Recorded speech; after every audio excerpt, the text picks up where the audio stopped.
Dear students, आज हम बात करेंगे रिडेम्पशन ऑफ पब्लिक डेट, जिसे हम हिंदी में सार्वजनिक ऋण का विमोचन कहते हैं।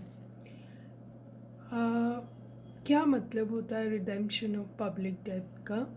It implies repayment of public debt, यानी कि ऋण को ब्याज और मूलधन का भुगतान कैसे किया जाए, ये हम रिडेम्पशन ऑफ पब्लिक डेट में पढ़ेंगे। कौन कौन सी विधियां हैं जिनके द्वारा सरकार इस पैसे को, ऋण को वापस करती है। तो बहुत सारे मेथड्स यूज़ करती है। हमने देखा कि आउटस्टैंडिंग डेब्ट जो होता है, it affects the functioning of an economy. ऋण कभी भी अच्छा नहीं होता, चाहे वह हम इंडिविजुअल की बात करें या किसी इकोनॉमी की बात करें।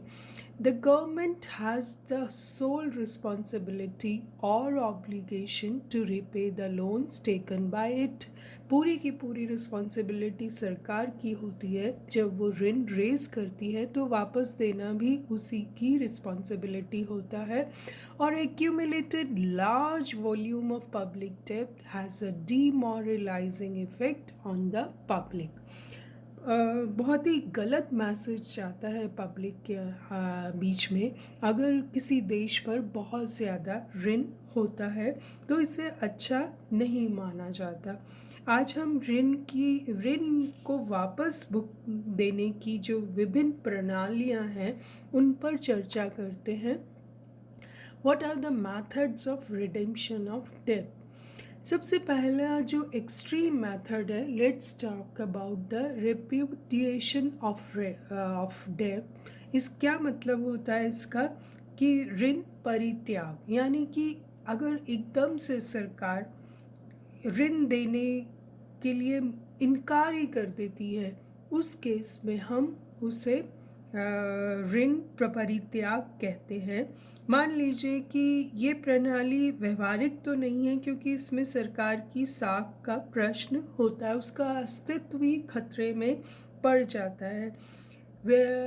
ऐसा हो चुका है। ऐसा 1917 में रशिया जो कंट्री है उसने रिफ्यूज़ कर दिया था to pay the interest as well as the principal amount. तो इससे जो इसका सबसे बड़ा इफ़ेक्ट वो ये होता है कि disables a state from raising future loan, क्योंकि आपकी क्रेडिबिलिटी ख़त्म हो जाती है तो सर कभी भी आगे से आपको ऋण नहीं मिलेगा, ऐसा माना जाता है। इसलिए ये बहुत रेयर होता है, लेकिन कभी कभी सरकारें मुकर जाती हैं वापस रीपेमेंट करने से। नेक्स्ट हम देखें तो रीफंडिंग। रीफंडिंग क्या होता है? इस मेथड में व्हेन द ओल्ड डेब्ट is repaid through fresh loans, होता क्या है, मान लीजिए कि लोन मैच्योर होने का टाइम आ गया, बॉन्ड्स मैच्योर हो रहे हैं और सरकार के पास पैसा नहीं है, तो वो क्या करती है, the government issues a new bond to the bond holders, और इससे जो भी पैसा आता है वो क्या कर देती है, ओल्ड डेब्ट की ऑब्लिगेशंस को पूरा कर देती है। it issues it may issue new securities and paid back the old debts। तो एक तरह से देखा जाए तो it is refunding is not a repayment. क्या हुआ, it is only a substitution of a new loan for an old one, but it gives a temporary relief. कहीं ना कहीं से तो गवर्नमेंट को पैसा रेज करना ही पड़ेगा, तो कभी कभी वो रीफंडिंग मेथड को भी यूज़ करती है। जब उसके पास कैश मनी नहीं होता तो वो नए बॉन्ड्स इशू कर देती है at the time of the maturity of the old bonds, और उस पैसे से लोगों को रिफंडिंग कर देती है। नेक्स्ट मेथड हम देखें तो कन्वर्जन। कन्वर्जन से क्या मायने हैं कि मान लीजिए जब सरकार ने बॉन्ड्स इशू किए थे उस वक्त बहुत रेट ऑफ इंटरेस्ट काफ़ी ज़्यादा था और टाइम के साथ रेट ऑफ इंटरेस्ट कम हो जाता है। तो ऐसे में सरकार क्या करती है, उसे बहुत ज़्यादा ब्याज देना पड़ रहा है पुराने रेट्स पे, तो क्या करती है, exchange of new debts for the old ones, वो पुराने जितने भी उसके ऋण हैं वो उनको क्या करती है कि उनको परिवर्तित कर देती है, नए ऋण में परिवर्तित कर देती है और ब्याज दर जो होती है उसे कम कर देती है। तो लोगों के बॉन्ड्स को मैच्योर कर देती है और फिर ऋणदाता अपना धन वापस ले लेते हैं और चाहें तो वो दोबारा से नए बॉन्ड्स खरीद सकते हैं। तो इसमें जो लॉस हो रहा था सरकार को, क्योंकि उसे बहुत हाई रेट ऑफ इंटरेस्ट देना पड़ रहा था, वो अब उससे मुक्त हो जाती है। तो इंटरेस्ट ऑब्लिगेशंस को कम करने के लिए वो कन्वर्जन ऑफ लोन्स का ले करती है, पुराने लोन्स को नए लोन में कन्वर्ट कर देती है। तो ये तीनों मेथड्स अपनाने के बाद समटाइम्स क्या करती है, buying up loans bye open market operations. आप सब ओपन मार्केट ऑपरेशंस के बारे में काफ़ी पढ़ चुके हैं। तो गवर्नमेंट क्या करती है कि ओपन मार्केट में बाय परचेजिंग द बॉन्ड्स, इस मेथड में गवर्नमेंट क्या कहती है, buying up loans from the market. When the government possesses surplus income, it will spend them to purchase government bonds from the lenders who had them। Public से खरीद लेती है bonds वापस और इस तरह से sold in the open market. Open market operations में सिक्योरिटीज़ और बॉन्ड्स सरकार के द्वारा बेचे जाते हैं या खरीदे जाते हैं और इससे भी वो अपने लोन्स को रीपेमेंट करने के लिए ऐसा करती है। It is very popular method in practice. So buying up of loans in open market operation to redeem the old debts.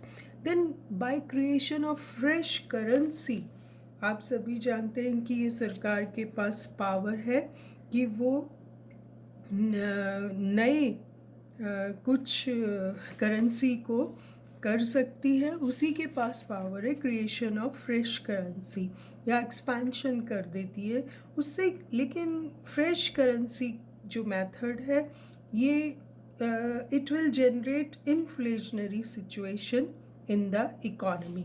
आप जानते हैं कि क्रिएशन ऑफ फ्रेश करेंसी हो जाए और उस अमाउंट में प्रोडक्शन ना हो तो अल्टीमेटली क्या होता है, लोगों के हाथ में आप फ्रेश करेंसी क्रिएट कर देंगे, सप्लाई ऑफ मनी बढ़ जाएगी, लेकिन amount of goods and services तो उतने ही है। तो उस केस में क्या होता है, इन्फ्लेशन की पूरे चांसेस रहते हैं और इससे क्या होता है कि confidence of the public in the financial capacity of the government will be shaken.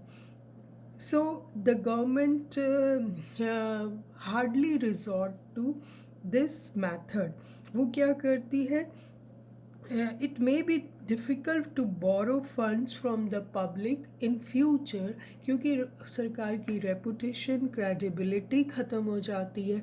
ऐसे तो फिर सभी सरकारें फ्रेश करेंसी का अनलिमिटेड क्रिएशन कर ले, लेकिन हम being a student of economics हम जानते हैं कि creation of fresh currency is never desirable.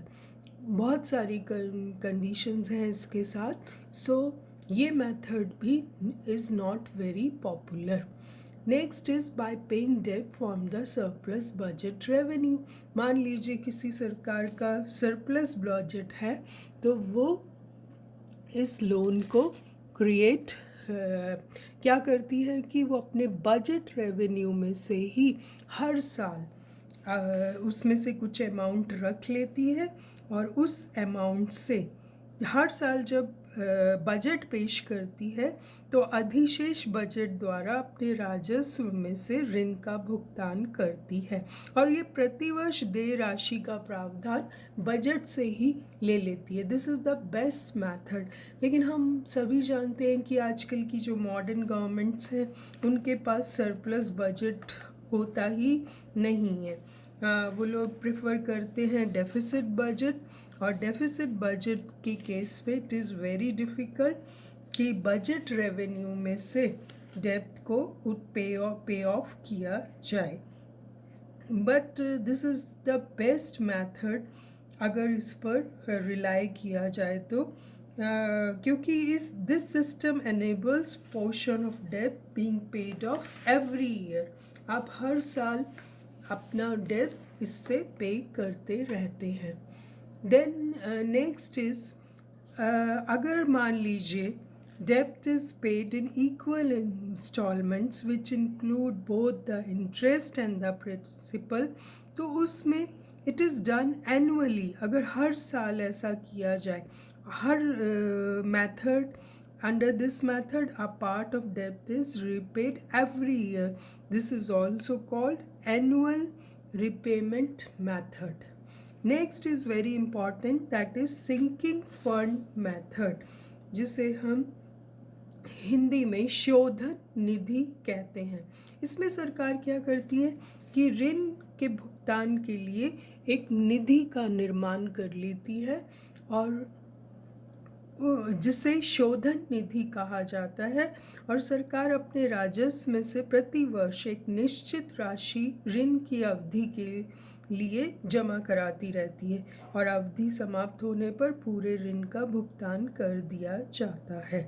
तो ये भी एक बहुत अच्छा मेथड है कि जैसे कि मान लीजिए एक पुल बनवाती है और एक दूसरी तरफ टैक्स लगाकर उस राजस्व को उस फंड में डाल दी जाती है, तो उस फंड से ही जो उसने पुल बनाने के लिए 100 करोड़ रुपया लिया था, वो उस टैक्स के माध्यम से ही वो ऋण का भुगतान कर देती है। जब परियोजना खत्म हो जाती है तो ऋण का भुगतान इसी निधि से कर लिया जाता है।